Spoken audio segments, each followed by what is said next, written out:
तो श्रीनगर में 90 की दहाई के बाद पहली बार मुहर्रम का जुलूस निकला। मुहर्रम के जुलूस को लेकर जम्मू कश्मीर इंतजामिया ने बड़ा फैसला लेते हुए मुहर्रम के जुलूस को सुबह 6 बजे से 8 बजे तक निकालने की इजाजत दी थी, लेकिन जुलूस तकरीबन 12 बजे तक चलता रहा। जुलूस में बड़ी तादाद में लोगों ने शिरकत की। जम्मू कश्मीर सरकार ने शिया कम्युनिटी के लिए ये तारीखी फैसला लिया है। सरकार के इस फैसले का लोगों ने शुक्रिया अदा किया।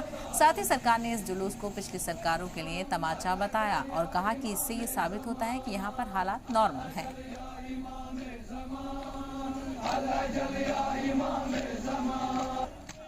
जबरदस्त वेलकम करते हैं एलसी इंतजामिया को और हर इस इंतजामिया को जिन्होंने आज हमें सपोर्ट दिया है, आज ये छोड़ा है, क्योंकि आज उन लोगों को हम दिखाएंगे हम कोई गैर नहीं है, हम कोई दूसरे को इज़ा करने वाले नहीं है। हम वो है जो हुसैनियत जिंदा रखते हैं और हुसैन हम मरेंगे और जब तक हम जिंदा है तब तक हम हुसैन करके दम लेंगे इंशाअल्लाह ताला। आज हम पूरे मुतमीन है आज इस इंतजामिया को जिन्होंने आज हमें ये आज हुसैनियत ये जुलूस निकालने का मौका दिया है।